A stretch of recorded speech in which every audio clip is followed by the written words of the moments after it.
Good day, ladies and gentlemen. It is Tuesday, January 24th, 2023. I'm here with Caleb Stroup. He is the CEO of Headwater Gold, a company that I follow in the newsletter and own a not inconsiderable amount of. Uh, Caleb and his team. I've followed and owned Headwater before it was even public. I really liked what these guys were doing. I mean, essentially, they've got a model and they've got a target, which is high grade gold, epithermal in the western U.S. They've gone and done a really good job of mainly staking projects, finding projects where it looks like there's maybe a preserved epithermal system, but either there was a decent drill hole at the right depth that kind of got forgotten about, or normally in the case of most of these projects, they're either not drill tested or they were never drill tested to depth. People were just doing shallow holes looking for open pit stuff, whereas Headwater is looking for high grade, probably underground mineable material. And they've done such a good job. I mean, I've said, in several updates to subscribers that the market's kind of not giving these guys enough credit because they've actually they've made a couple of discoveries. As it turns out, they did get some credit from Newcrest, which signed a very expensive option agreement to earn into their projects. Newcrest has to spend a lot of money over several years to get there. And the reason they did that is, clearly there's a couple of these projects, one of which was one they made a discovery on, but I think a lot of this was simply, betting on the jockey. This team has done a really good job of going from first principles to making discoveries. So I wanted Caleb to kind of give us a, epithermal 101, if you will, walk us through the sort of the basic classic model that they use and everybody uses looking for epithermal deposits, and then explain to us how they've used, mainly geophysical techniques because of these are mainly buried targets, but also mapping, alteration studies, different things, but geophysics mainly, how they use that to target. And he'll show us one example that you hopefully know of if you're a subscriber, where the targeting has worked. And then the other example is actually news on another project that he put out yesterday that the targets look great on that project. So I wanted Caleb to just walk us through and explain how they develop these targets and what the geophysics means, basically. So take it away, Professor Stroup. All right. Yeah. So, yeah, thanks for the invite here. This is a great opportunity to sort of walk through our thinking on how to target these high grade epithermal veins. And yeah, I'll focus this mostly on the geophysics because we've had a lot of geophysics going on multiple projects. But I'll actually use our website here. So any listeners can go on their own and follow along and hunt around on here. There's a lot of good resources that elaborate even farther than we will today. But actually, while we're here, it's important to note that we'll be talking about geophysics and theory and targeting, but there's a reason there's a diamond drill bit right on the banner of our website, because this is how you actually find veins. And that's another critical component of what we do. We do a lot of drilling with rigs just like this. Actually, you can even see the impregnated diamonds in the teeth of this bit. That's how you make drill core. Obviously, this hollow part is where the core comes up, and that's where we figure out if our theories are accurate. So everything that we talk about is towards finding the targets that we drill the holes in to see if we're right here. So that's a big component of what it is that we do here. But before you do that, you need to figure out where to put that drill bit. And there's a lot of things that go into that from the technical side, but also from bigger picture strategy side. So that's one thing that we set out and basically built Headwater around a specific type of strategy, looking for new high-grade gold discoveries in a good jurisdiction where the majors want to build mines. That's the whole point of what it is we're trying to do. And so a fairly obvious thing in exploration is when you're looking for new deposits, one thing you have to do is drill in places where nobody else has. And a lot of people seem to miss that point, but that's a foundational principle for what it is we're doing. So we're looking for new high-grade deposits, and this specific epithermal model that I'm showing here, that's been developed over 30 or 40 years of work in the industry studying these epithermal systems, is, in our view, one of the best candidates in terms of a deposit model for delivering this sort of result. And so we'll start here by just walking through the components of an epithermal system, how you target within an epithermal system, and specifically what we do and how we utilize this model to ultimately have success with that drill bit.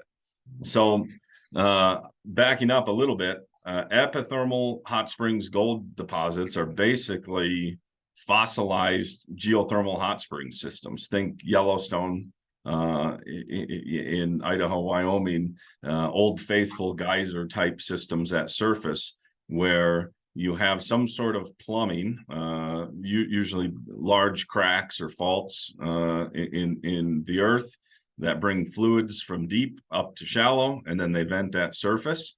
And along the way, they form a predictable pattern in terms of the alteration in geology and mineralization. And we'll start at the surface here. What you often get is what we call a silica sinter deposit, which is what these geysers are forming in, a big broad blanket of silica. That's the water, geothermal waters deposit at the surface. And that's a critical component in our exploration model, because what it is what we're looking for is not necessarily gold right in those sinters, but gold deeper down in that plumbing system, in what we call the boiling zone at depth, where basically the water, geothermal water, tends to turn to vapor and boils and deposits gold in this horizon. This is typically about 150 meters depth below the sinter, but that varies. Sometimes it starts at 50 meters, sometimes it starts at 300. But this is a good starting point for where the depth you want to drill to. Now, as you mentioned, in a lot of systems, geothermal systems or epithermal systems in a place like Nevada, there's a lot of alteration at surface that's obvious, including those sinters and big silicified blankets, which are also commonly in the very upper portions of the deposit. And those were drilled often by historic operators, mainly back in the 80s and early 90s, where they were drilling for bulk tonnage targets down to, say, 100 meters depth, and didn't really penetrate down to the boiling horizon in most cases, and therefore may have collected some good information about the footprint of the alteration cell, but didn't test our target. So our model is to find these sorts of epithermal systems and target for the feeder structures at depth. And that's where we're looking for these high-grade epithermal vein systems to be developed with the high-grade bonanza type gold that these things are famous for. So in Nevada, we've got a number of household name high-grade epithermal deposits: Midas, Sleeper, Aurora, Comstock. These are all multi-million ounce, past producing gold deposits that often form, over an ounce or 2 ounces per ton gold. Fantastic high grade margins. So that's what it is we're looking for, new ones of these. And we've had a bit of success using this specific model already. As you mentioned, we made a couple of new discoveries. I'll talk a little bit about Spring Peak as an example. But what we'll focus on here is the tools that we use in terms of geophysics to find these high-grade feeder structures at depth. So step one in this process is, obviously identifying the right features at surface, which record the top of a fully preserved epithermal system. Step two is finding the feeders that actually provided the plumbing system for that high level near surface alteration. And that's what we're really trying to target. And then step three, obviously, is getting a drill bit down there and testing them in an appropriate way. So we'll walk through a good example of how we've done that with the aid of geophysics in a couple of different projects.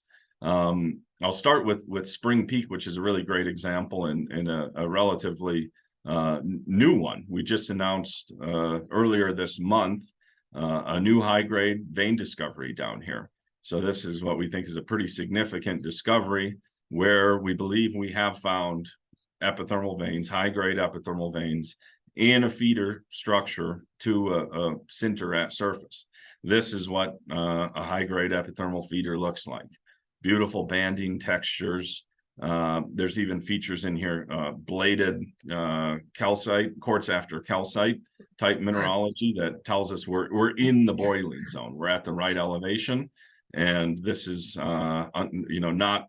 not too surprisingly, this stuff ran up to about 70 grams per ton gold in the higher grade core of this vein.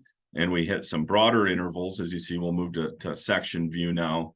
That vein was this bottom one, which was 2.38 meters of just under 16 grams per ton gold. There was another vein higher up in the hole, 2 meters of over 10 grams per ton gold.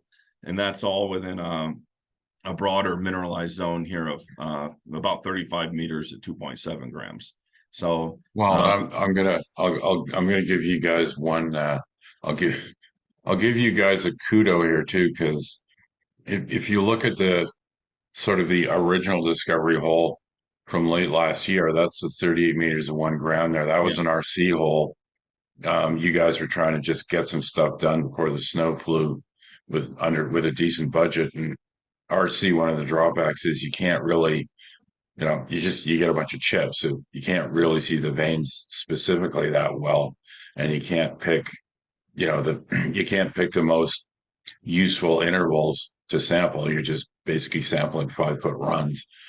But nonetheless, you were able to target well enough with that you did the follow-up hole this year. And it's a little difficult to see on the slide if you're looking at it on your screen, but if you look at the holes, you'll notice that there's a slightly thicker section of the drill trace close to the vein, and that's basically where they switched from RC to diamond core this year. And I think it's pretty telling that in the case of all these holes, they made the switch to core very close to the vein, which tells you they were very confident about where the vein was.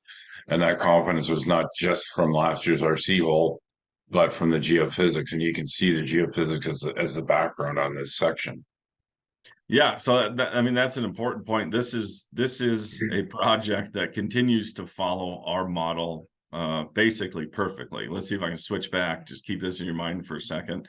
This is the cartoon that was drafted long before we even picked up the Spring Peak project or developed this target, but it matches surprisingly well with the sinter at the surface. This area right in here has these sort of blue-white colors. That's very likely silicification in the CSAMT. I'll talk more about specifically what that CSAMT is telling us in a minute. We drilled last year a single RC hole under here, but just a scout hole, basically, to test our initial model. Hit 38 meters of a gram. The textures that we saw in those chips provided us a lot of confidence that we knew where we were in that system, and that we were going to be able to produce high-grade vein intercepts from that. And as you say, we were even able to set casing in RC holes and then just finish those off with core tails and drill straight into the vein. So we think we knew what we were doing, and certainly this hole here, which is the only one that we have released any assays for, or received any assays for, demonstrates that for sure. So the other key thing that you kind of pointed to is this CSAMT. That's the background of this section. So this is one of the main geophysical techniques that we utilize to look for these feeder structures at depth. So at surface here, there's pretty good exposure. There's a sinter that's exactly the kind of sinter we're looking for. Importantly, this doesn't have any gold in it. This has below detection gold in it, which I don't care. That we don't expect to see gold all the way up into the center. it demonstrates that there's a robust system here, and we need to test the boiling zone at depth before we really get any information into the potential of that system. So that's what we did with an RC hole. And we utilize this CSAMT heavily in trying to predict where that feeder would be and where we should put that RC hole. So what CSAMT is, very generally speaking, is you put out an array of receivers that can measure an electrical field, and then you have a source that's some kilometers away from your array that pumps an electrical current into the ground. Then your receivers can record basically how slow or fast the electrical current moves through the different rocks, and gives you an indication of the electrical properties of the rocks, which relate to rock and alteration types. So very generally speaking, these bluish colors are higher resistivity areas, which mean that the rock is more resistive to passing an electrical current through it. And one of the main things that forms high resistivity in this sort of environment is silicon silicification. So that's one of the main tools that we utilize to try to map the silicification around the veins, which are themselves quartz silica veins, but they have a broader area of silicification around them. And that's what we're using. And this big break in that resistivity told us that we were probably on a big structure, and this big resistivity high down here told us that that's a great looking candidate for a feeder type system at depth. And as you see right below that potential boiling level, 150 meters, is where the gold picks up and the resistivity picks up. So this is one of the best examples of the use of CSAMT in direct targeting that I've seen, and it seems to be holding up very well here. So we're pretty excited about this. Both, it's wide open at depth and along strike. There's multiple CSAMT profiles. These were spaced every 100 meters. So we can look in each direction off section and find similar features that are demanding follow-up drilling here, as well as down dip along this. The other thing too, and we talked about this after this release came out, if you look on the section, you'll see there's this other vein going off in the other direction on the left side of the section. That wasn't just put in for artistic balance. That vein, and it's theoretical at this point, is essentially based on the CSAMT profiles, the resistivity profiles, but given how well you're able to predict the location of the vein where you have drilled it, my my feeling is the odds are pretty high that other vein not only exists, but it's probably gold bearing because it's also at the right elevation. So you just on the same section, you've got a couple of different places where you've definitely got room for more. And then of course you just drilled one section, so you've got lots and lots of sections to go to put holes into. Yeah, no, this is certainly a compelling target here for follow-up. And again, flashing back to this, it's not atypical for these things to sort of branch off as they approach surface and form multiple veins. So this could be a situation like that. And certainly the CSAMT seems to be recording anomalous resistivities off in this direction. So that's definitely something that'll be followed up and drilled probably from the same pad. We can put a hold on there pretty quickly.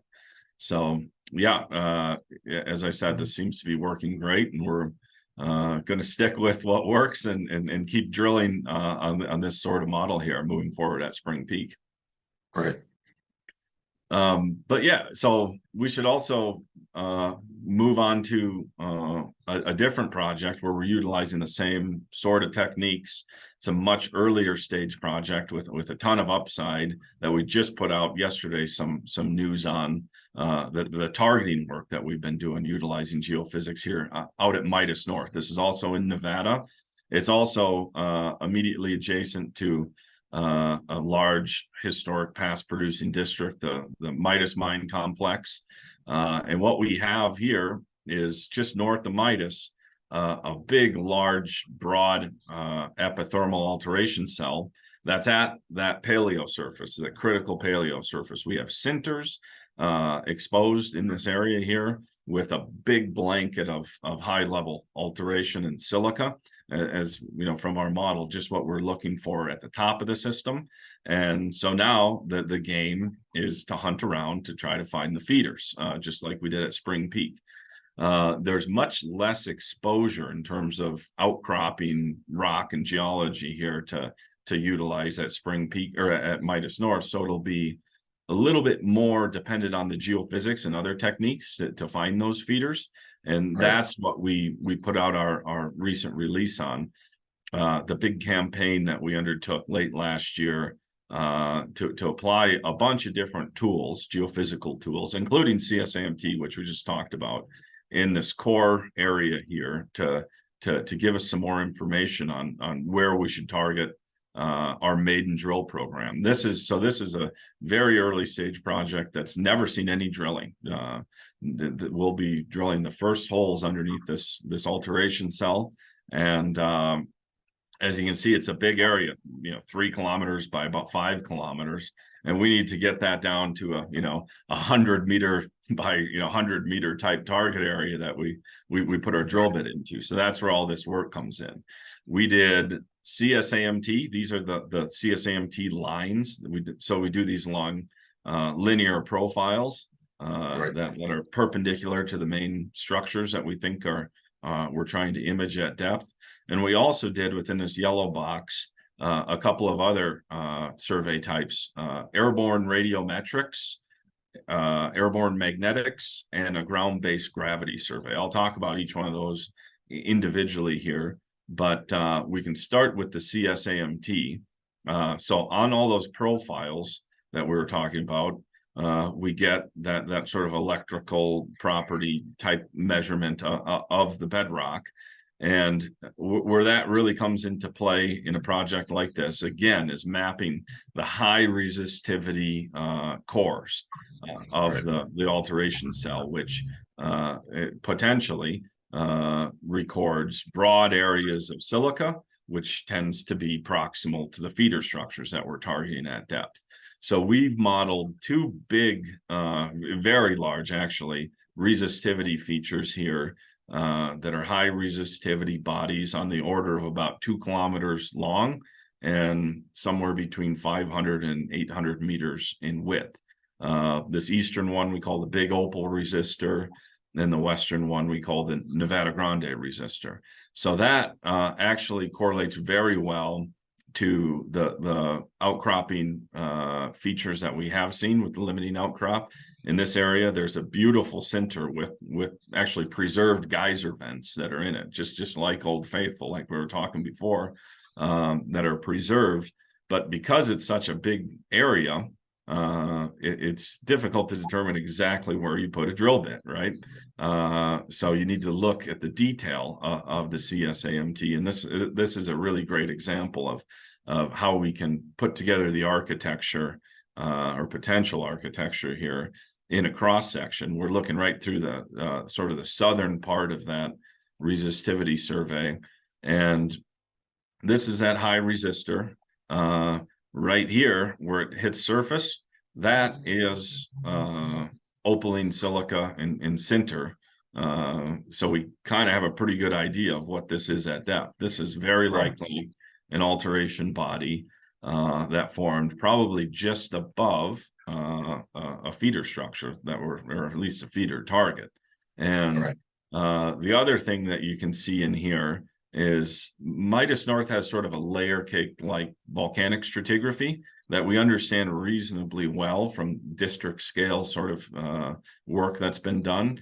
And we think we can do a pretty good job of actually correlating that with the geology and build a geologic model from a combination of the mapping and the geophysics, and put together a pretty detailed target model based on all of those things. So that's what this looks like, where we have this big resistivity body here, and we're looking for the plumbing structures that plumb that fluid up into that silicification. And the two main candidates are on these big resistivity breaks right here, just like at Spring Peak. So those Okay. are And the Elko Prince, that's a host formation for Midas itself.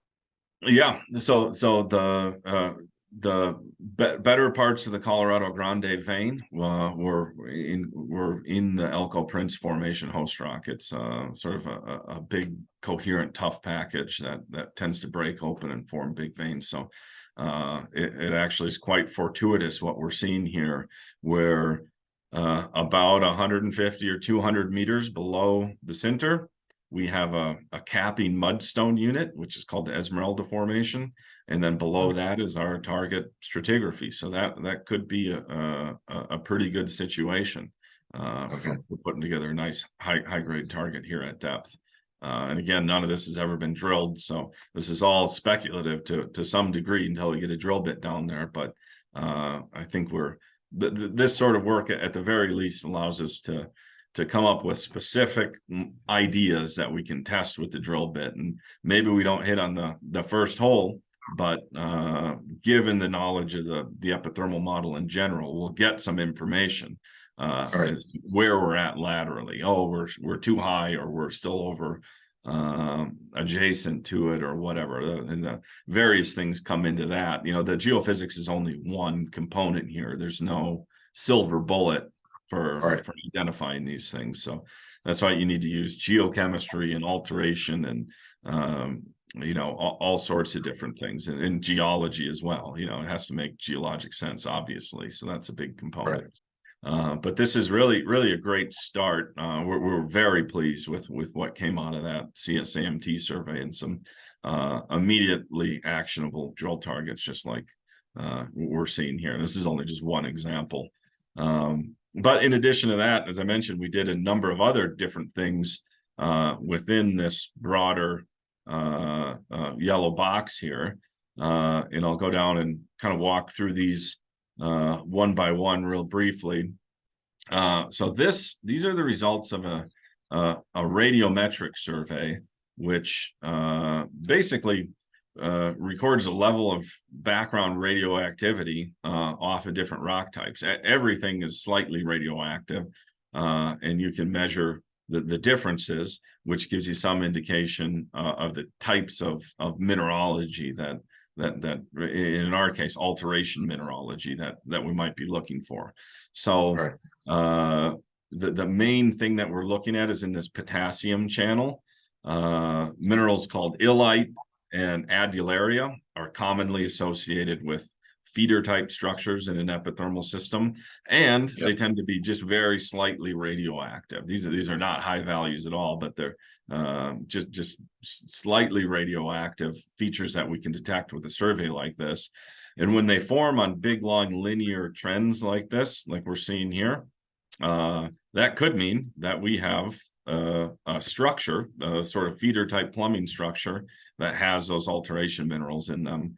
And that is pretty interesting, especially like you see with over here in this Nevada Grande resistor area, having this just off to the margin of it. So that's a candidate for feeding that silica blanket right there.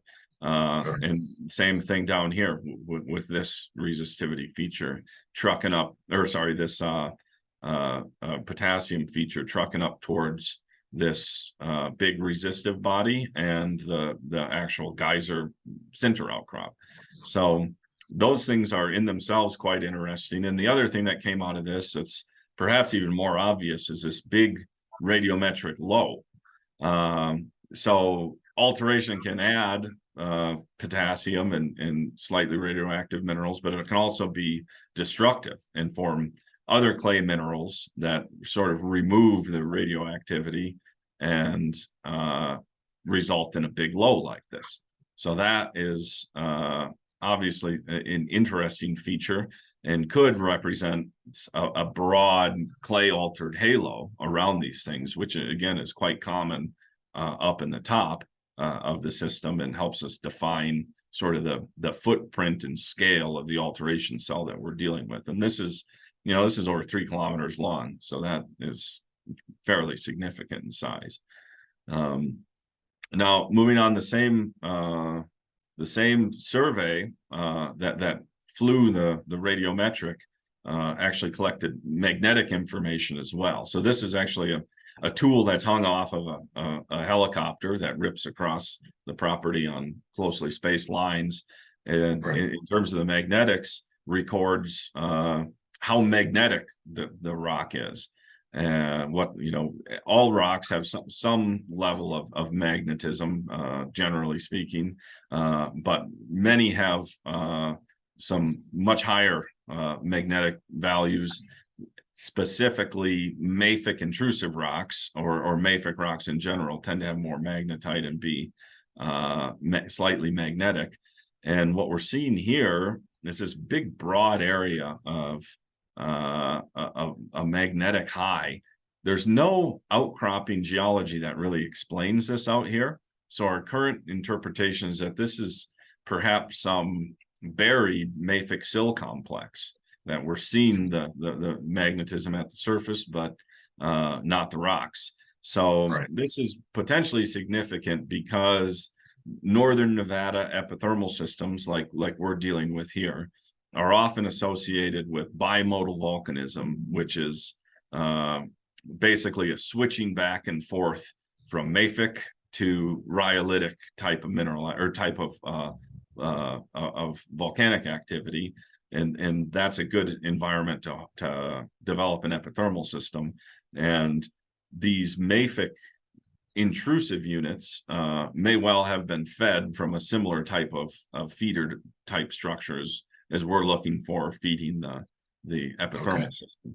So there's many examples of a close relationship between the mafic intrusives and gold mineralization in Nevada. Down there at Midas, there's mafic sills like this, and places like Fire Creek and Mule Canyon have a closely associated mafic intrusive component too. So that in and of itself is fairly interesting. But perhaps some more interesting features in this survey from a kind of a direct targeting point of view are these linear magnetic lows that you see here.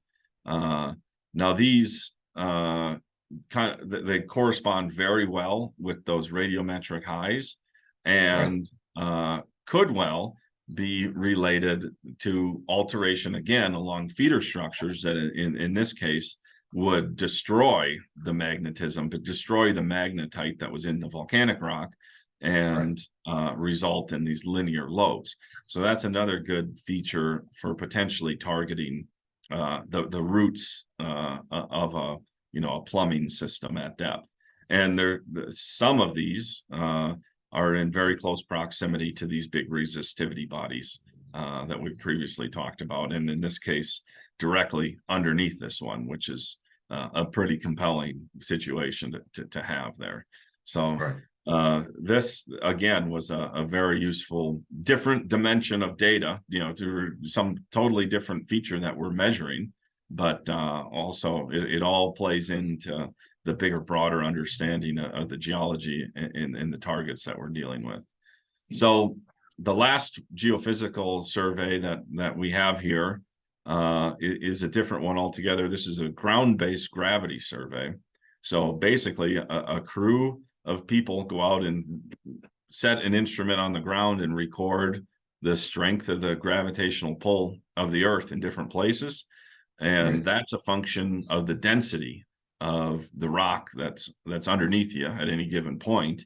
And changes in the density, especially up high, near surface, can result in these gravity anomalies. What we have here in the center is this sort of gravity low body that has a reduced gravitational pull in this area, potentially attributable to lower density rocks underlying that portion. And like we talked about with the radiometrics, that big radiometric low feature, the same sort of clay alteration that could produce that can produce a decrease in density relative to the surrounding volcanic rocks and result in a big gravity low. So those footprints overlap pretty well. Again, we're dealing with a 3 or 4 kilometer long footprint that could represent the true scale of the alteration cell underneath shallow cover there. So Right. all of these things together, there's no one silver bullet. So all these things together are useful in guiding our targeting activity. And there's also many more parameters that'll come in, as I mentioned. The geochemistry and the alteration study. We're doing a big alteration study out here right now, looking at the specific alteration minerals that are present throughout the property, as well as a big soil survey that we're just getting data in for now. So that'll all be integrated into the final plan in the coming weeks, where we really finalize the drill plan, the scope of the drill program that we're going to be throwing at this in 2023. And presenting the How's final the access here? I mean, as the company name implies, most of your projects tend to be, relatively speaking, in elevation. It's called Headwater for a reason. But what this Midas North area, um, is it kind of bad for snow? I mean, what's it like on an average year when it comes to access? It varies year to year tremendously. Right, So far we're having a pretty big snow year.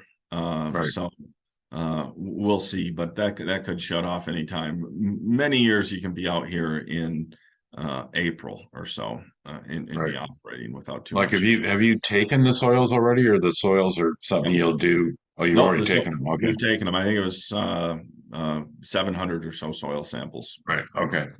Yep. Okay.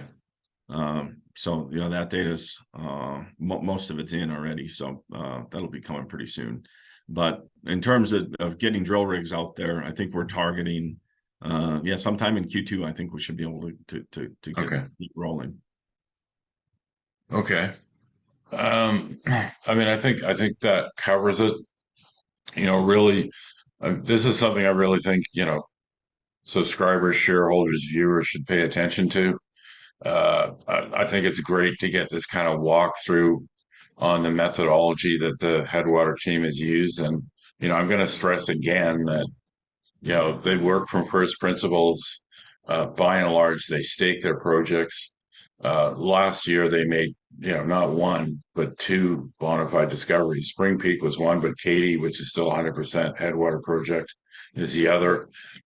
And those were bona fide, boiling zone, high grade discoveries where no one had ever drilled holes before.